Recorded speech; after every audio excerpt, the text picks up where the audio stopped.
mission collided with an American Airlines flight from Wichita, Kansas, just before 9 p.m. local time. Rescue crews have been working all night at the crash site, recovering bodies and searching for survivors.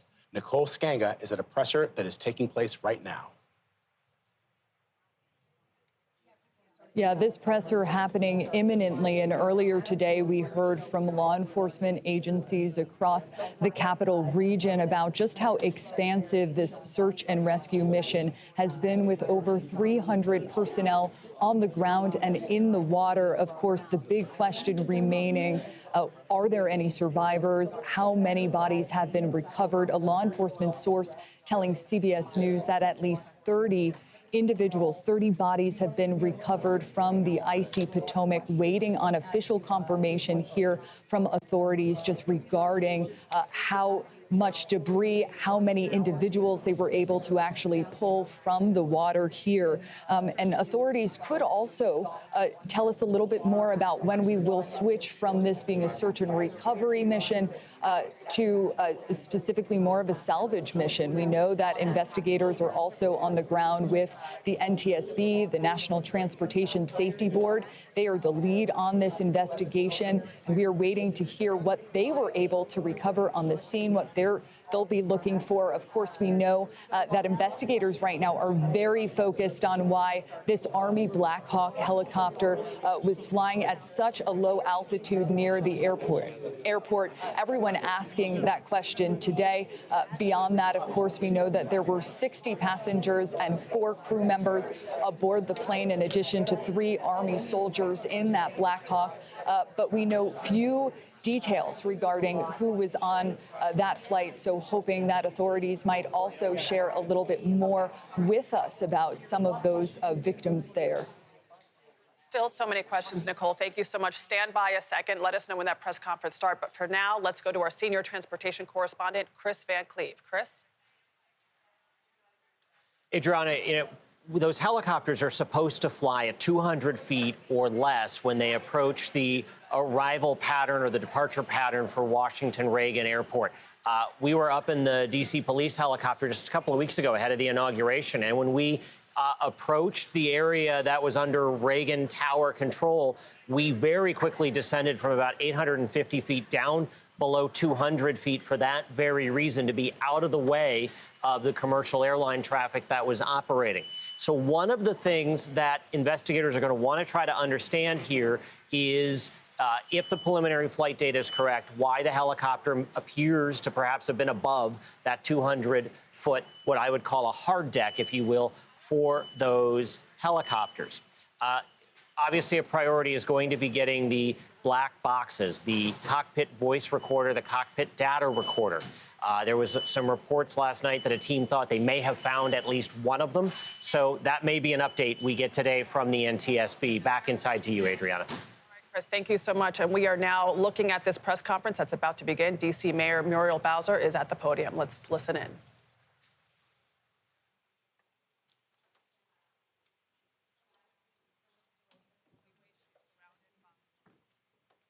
New Transportation Secretary Sean Duffy. All right, Muriel Bowser is standing there at the podium about to begin. She is standing with leaders in Washington, D.C., including the EMS and fire chief. I'm Muriel Bowser. I'm the mayor of Washington, D.C. We are here at Reagan National Airport to provide an update on the tragic events of last night. I'm joined by U.S. Transportation Secretary Sean Duffy, D.C. Fire and EMS Chief John Donnelly, American Airlines CEO Robert Eisen, the MWA, the Metropolitan Washington Airports Authority CEO Jack Parter, United States Senator Mark Warner, United States Senator Tim Kaine, U.S. Representative Don Beyer, as well as the Chief of the Metropolitan Police Department, Pamela Smith. And we are joined by first responders from across the metropolitan Washington region. I speak for all of us when I say, and certainly all Washingtonians, how very sad we are for American Airlines, for the United States Department of Defense, and for all Americans for the loss of life that happened with the collision of these aircrafts. We know that includes families from across our region as well as in Kansas and across the country. This morning, we all share in a profound sense of grief. I do want to thank the first responders who acted quickly last night, who ran towards danger, went into a very frigid river, and have worked throughout the night. Chief Donnelly reported in last night's briefing that we have a strong mutual aid agreement in our region, and those teams have worked together throughout the night in really tough and heartbreaking conditions. And we should all thank them for their heroic efforts. So we'll have several updates today. I'm first going to turn to the Secretary of Transportation, Sean Duffy, and then you will hear directly from Chief John Donnelly with a situational update. Thank you, Mayor. Again, Sean Duffy here, Secretary of Transportation. We wish we were gathering for different purposes today. I just want to let you know that the Department of Transportation, the FAA, along with the White House, President Trump, local, state, and federal partners all working together on this incident in unison. I couldn't be prouder of this team that's been assembled, working tirelessly. Mayor, I want to thank you specifically for your work. A few details I'd like to give all of you, and some of you reported this, but last night, if you live in the DC area, you would know that this was a clear night last night. The helicopter was in a standard pattern. If you live in the DC area, you'll see helicopters up and down the river. This flight pattern is seen oftentimes when you live in DC. This was a standard flight pattern last night as well. The American airline flight coming into land was in a standard flight pattern as it was coming into DCA. So this was not unusual with a military aircraft flying the river and aircraft landing at DCA. And again, if you live in the area, you'll see that frequently with those two aircraft working together. As many of you have reported, we have located the two aircrafts. The fuselage of the American airline plane was inverted. It's been located in 3 different sections. It's in about waist-deep water, so that recovery is going to go on today as that recovery takes place of the fuselage of the aircraft. NTSB is going to start to analyze that aircraft, partner with the FAA with all of the information we have to get the best results possible for the American people. I would just say that safety is our expectation. Everyone who flies in American skies expects that we fly safely, that when you depart an airport, you get to your destination. That didn't happen last night. And I know that President Trump, his administration, the FAA, the DOT, we will not rest until we have answers for the families and for the flying public. You should be assured that when you fly, you're safe. Thank you.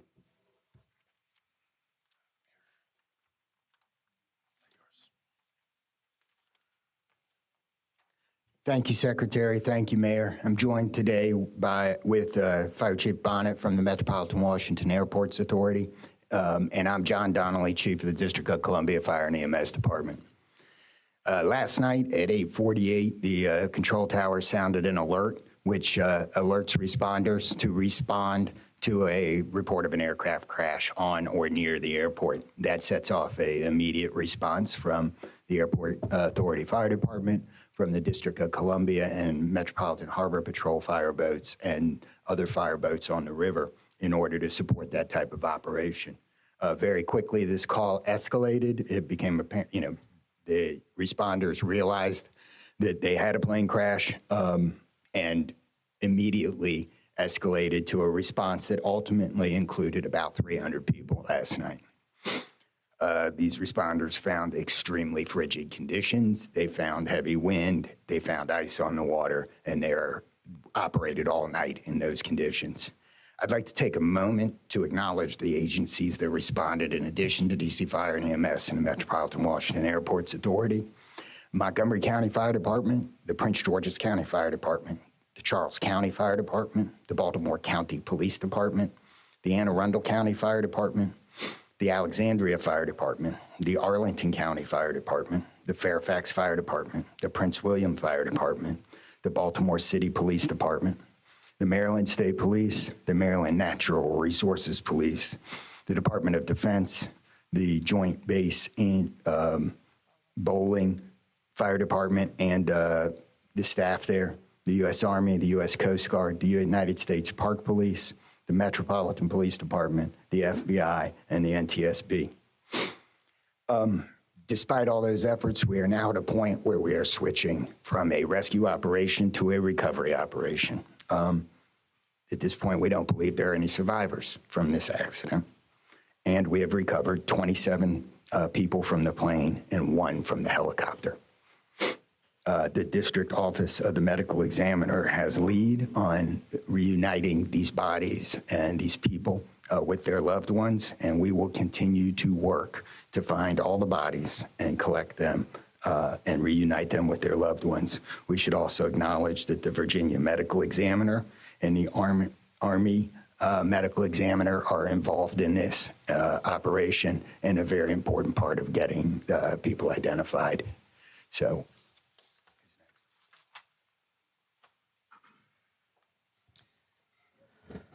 Our hearts are certainly with all of the crew in American Airlines, and we'll hear from CEO Isom. Thank you, Mayor. Good morning. I'm Robert Isom, the CEO of American Airlines. I want to express my sincere condolences for the accident that happened at DCA last night. We're absolutely heartbroken for the family and loved ones of the passengers and crew members, and also for those that were on the military aircraft. Our focus right now is doing everything that we can to support all of those involved and also the PSA Airlines team. This is devastating. We are all hurting incredibly. We urge any family and friends looking for information about their loved ones to call our designated helpline, and that's at 1-800-679-8215, 1-800-679-8215. And here's what I can share at this early stage. American Eagle Flight 5342, operated by PSA Airlines, traveling from Wichita, Kansas to Reagan National Airport, was involved in an accident just before 9 p.m. local time on final approach into Reagan National. It collided with a military aircraft on an otherwise normal approach. And at this time, we don't know why the military aircraft came into the path of the PSA aircraft. Flight 5342, a CRJ 700, was under the command of 4 crew members. They carried 60 passengers, as you know, for a total of 64 people on board. In addition to local resources already here in DC, American Airlines has activated our care team, and that's a group of specialists that are trained to support these types of responses. These team members are on site or arriving soon. And additionally, we have members of our GO team that are on ground here in DC, and they're being deployed with resources to do everything that we can to take care of the needs of the families and the loved ones of the passengers and crew members. And that is our sole focus. And we're so grateful for the first responders. They've been working through the night, courageous efforts. We're actively working with local, state, and federal authorities on emergency response efforts and closely coordinating with PSA Airlines as they cooperate fully with the NTSB on the investigation. I know that there are many questions at this early stage. I just won't be able to answer many, but we'll provide additional information as it comes. Thank you. I want want to introduce the Metropolitan Washington Airports Authority CEO, Jack Potter. The authority manages Reagan Washington National and Dulles International. Good morning, and thank you, Mayor. First, let me begin by expressing our condolences for all the victims of this flight and for their families. There's a lot of grieving going on, and so we're very sympathetic to that. I want to echo what was said about the first responders. When there's a problem in this area, everybody drops everything and they rush to wherever the problem is. So I want to thank the chief, the entire team from Washington, D.C., but just as important, the list of folks that the chief described. Federal authorities have been here en masse, and so a lot of effort was brought to bear. Unfortunately, we weren't able to rescue anyone, but we are in the recovery mode right now. And I just want to, last night I expressed the fact that we hope to open at 11 o'clock today, and that is still the case. We're going to open the airport at 11 o'clock. And again, condolences to the families, and thanks to the many, many who are still out there working very, very hard to complete this recovery. Thank you, Mayor. I do want to acknowledge that the Virginia Transportation Secretary is here, in addition to the Alexandria Mayor, and I will like to ask members of the Virginia congressional delegation to the podium next. U.S. Senator Mark Warner, followed by Tim Kaine and Representative Don Beyer. Thank you, Mayor. I want to join with everyone else and express my condolences for the victims. For folks who don't live in the DMV, we are made up of a lot of jurisdictions. Reagan Airport's in Virginia. Across the river, we have Maryland, obviously the district, but as been indicated by the chief, when tragedy happens, all those distinctions between the various jurisdictions and our federal partners all disappear. And I want to, again, thank all the first responders. On a personal note, I'll just add that literally, I now know I was coming back from the district from a dinner to my home in Old Town Alexandria. And while I did not see the collision, I wondered, I'd never seen this many red lights streaming towards the airport and across the river in Maryland about this time. My phone started blowing up, and I realized that this accident had taken place. There'll be a time to figure out. I know NTSB will have a briefing later in the day. But to the victims, our condolences. To the first responders, our thanks. Sorrow, thanks, and questions. So sorrow, as all have expressed, to the crew, to the passengers, to the soldiers, to their families, to their friends, to their loved ones, to people who are still trying to get information and unsure whether their loved ones have been lost. We offer our profound condolences to them and our sorrow for this tragedy.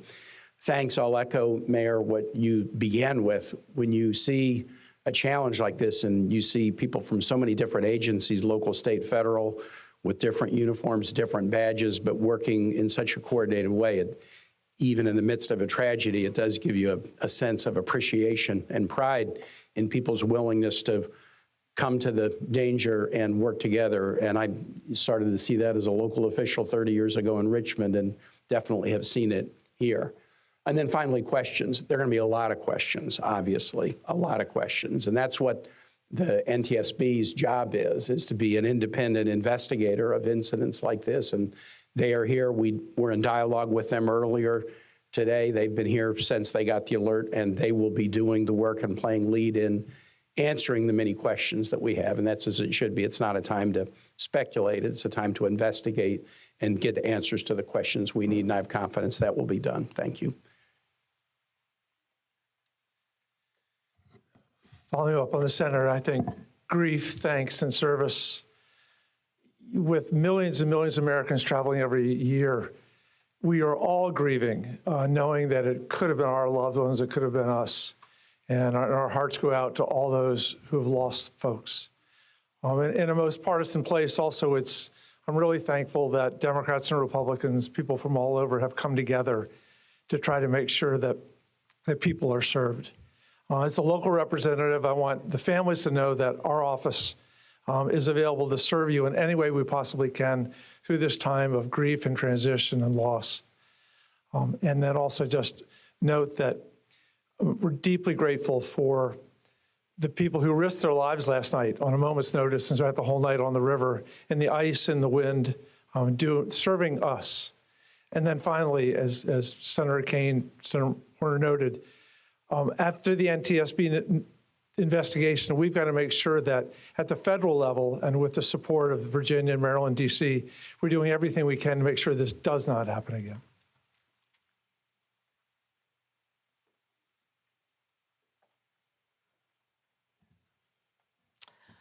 So with that, it's been said already that the National Transportation Safety Board becomes the lead agency in the investigation.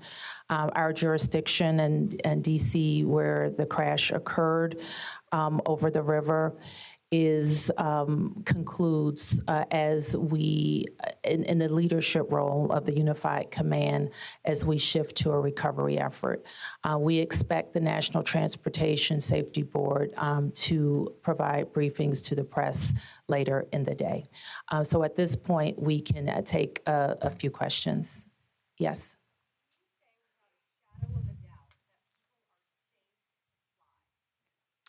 What we can talk about today is what happened here with the collision of these vehicles. We've said what we know and that the National Transportation Safety Board continues to investigate. I don't know that any of us have been briefed on anything that would suggest any other aircraft are implicated. Yes. You're still missing 30+ people in the water. What are some of the challenges in recovering them right now? Chief. So the rescue operation or the recovery operation goes on. It's a lot of touch and feel in the different parts of the plane or in the helicopter. And the crash area is a little spread out, so we've got some work to do. And I think it's a pretty normal type of situation. I don't think it's extraordinary. How spread out is this debris field? So the wind started blowing last night, so we've had debris travel from the airport down as far as the Wilson Bridge. Mile-wise, how far is that? I couldn't tell you. Less than a mile. This is a question for CEO Carter. You're going to open the airport at 11 o'clock this morning. How are you going to do that? And what impact is that going to have on operations, on passengers, on people's anxiety? How are we going to do this? Well, we're going to open the airport at 11 o'clock. It's safe. We've worked with all the federal agencies, FAA, and it's been determined that we can open that airport safely. The recovery effort that's on our property is on the waterfront. Our primary runway, 119, will be open. It's away from any activity. We're going to have a secure area around that. So all are comfortable that we can get back to operations. Now, each airline will announce or communicate to their passengers what their operations are going to be. Obviously, their networks were disrupted overnight, and so we might have a slow recovery, but the bottom line is we will begin to have aircraft moving in and out of this airport at 11 o'clock. Okay, so 1, 2, 3.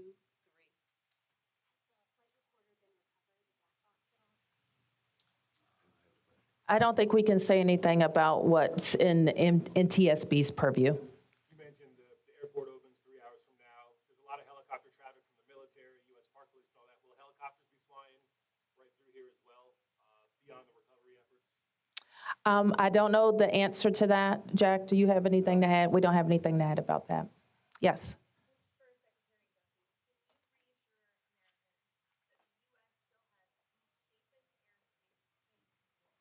So the question is, can I guarantee the American flying public that the United States has the most safe and secure airspace in the world? And the answer to that is absolutely, yes, we do. We have early indicators of what happened here. And I will tell you with complete confidence, we have the safest airspace in the world.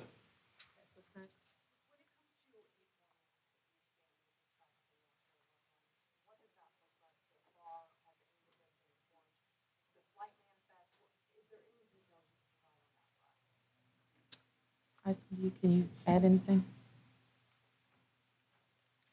All I can say is that we have published the 1-800 number. We have family assistance centers set up here in DCA. We do in Wichita as well. I'm not at liberty to give the number of families that have been that have used those services, but we are making that use. We have over 100 team members that are either here or on their way that are specially trained to work with family members, handle travel arrangements, hotel arrangements, incidentals, to make sure that we're taking care of people in any way that they can, as our teams are hurting and suffering, as our passengers and their families need assistance. We're doing everything we can. I don't have any more information on that right now.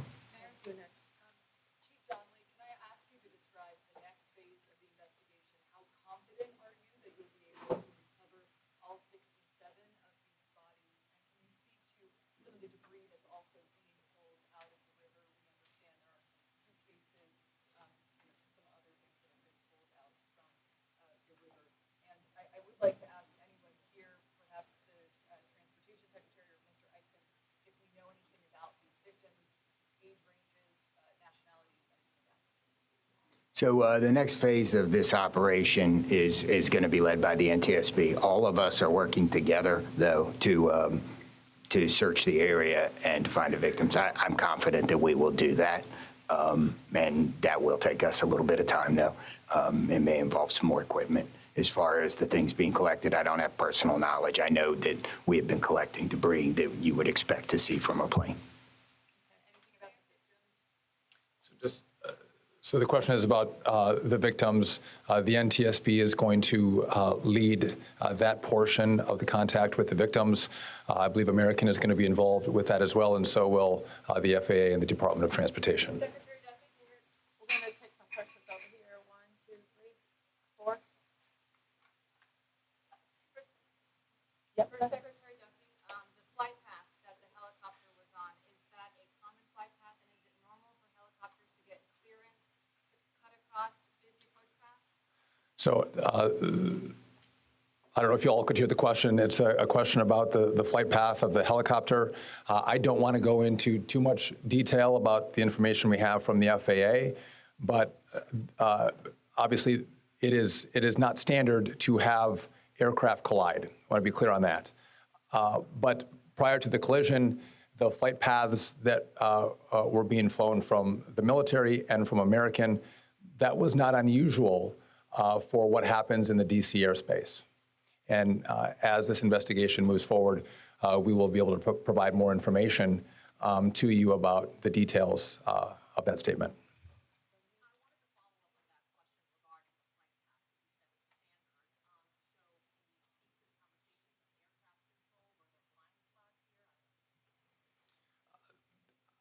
So the question is, were there blind spots with air traffic control? I don't want to make statements about that. I don't lead into that answer. But again, I think whether it was air traffic control, whether it was military aircraft, helicopters, or the American flight,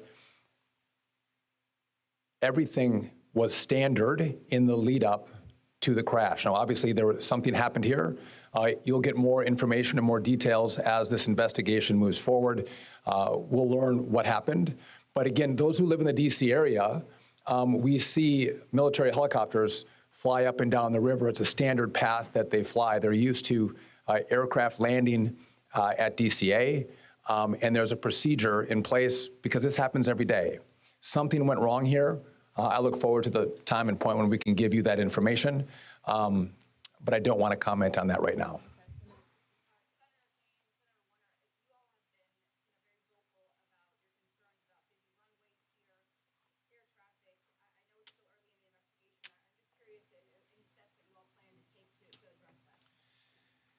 We have raised this issue continuously. We've got very busy airspace. I think we will ask questions, but at the appropriate time. We are in this period right now where families are still being notified. We're trying to figure out what happened. There'll be time for those discussions, I think. Yeah, I just say the same thing. We've been pretty plain about our concerns, but it isn't a good time to speculate right now. We have faith that the NTSB will provide the answers about this.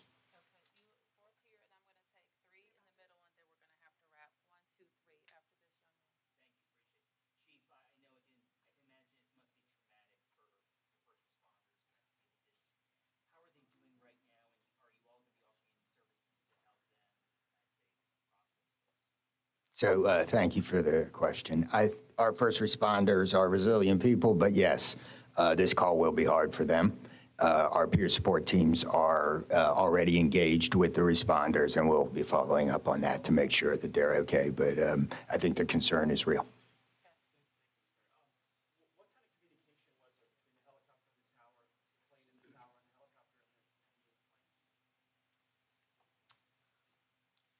I don't want to say too much on the communication between the helicopter in the tower and the airline in the tower, but I will say this: there was communication. It was, I would say, standard communication. So there was not a breakdown, if that's your question, in communication between the military helicopter and the American airline flight. There was communication between the aircraft and the tower.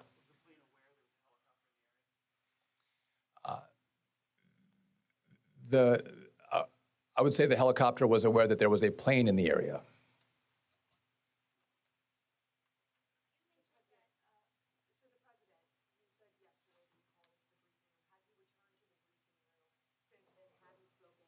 Also, a question about the National Security Advisor, Mike Waltz, he's saying that there was 30 bodies that have been recovered. That he just said that in the White House.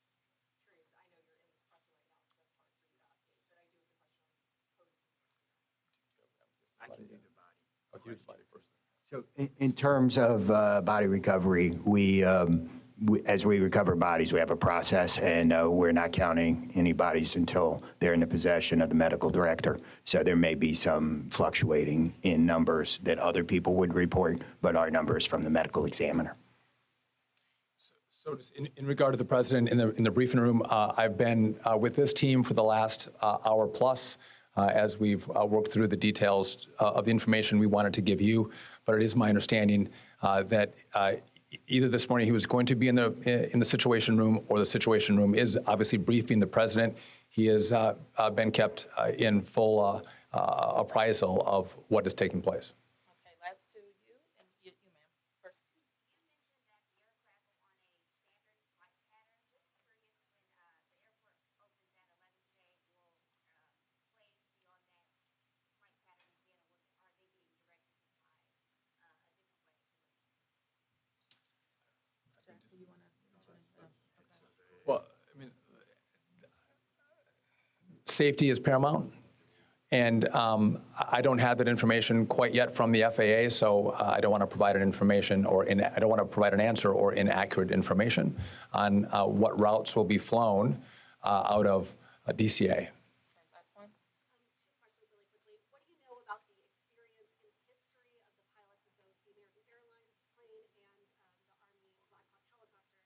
And then for Secretary Duffy, last night the president had said that this could have been prevented and questioned why air traffic control didn't tell his helicopter what to do. Is that something that investigators have determined should have happened in this situation? Secretary. Just quickly, I don't have a lot of information to release, but these were experienced pilots. I know that the captain had 6 years with PSA, or almost 6 years with PSA, and the first officer almost 2 years. Again, standard approach, and that's about all I can say. Thank you. In regard to the military, I don't have information in regard to the experience of the military pilots. I would just note that this was classified as a training mission.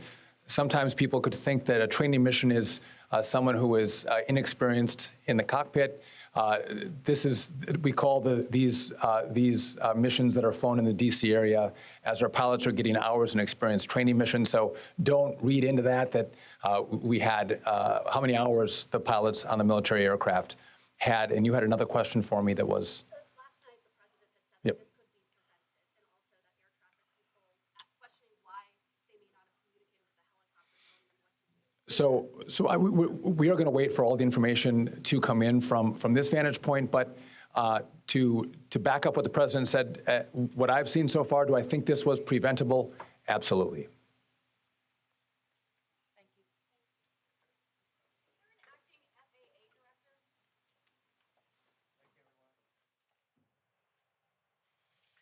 All right, you just heard in a news conference that the search for the victims of that deadly midair collision has now turned from a rescue operation to a recovery operation. The D.C. Fire and EMS chief says he does not believe there are any survivors. According to what we just heard, he said 27 bodies have been recovered from people who were on the plane and 1 body from someone on the helicopter. And you know that news just has to be absolutely devastating for those families who have been waiting for information about their loved ones. And in fact, American Airlines has given out this number. It is 1-800-679-8215. Again, 1-800-679-8215. If you believe you had a loved one on board that flight, please give that number a call. Our coverage of this disaster will continue on CBS Mornings, your local news, and on our streaming channel, CBS News 24/7. Many of you now will return to CBS Mornings. This has been a CBS News special report.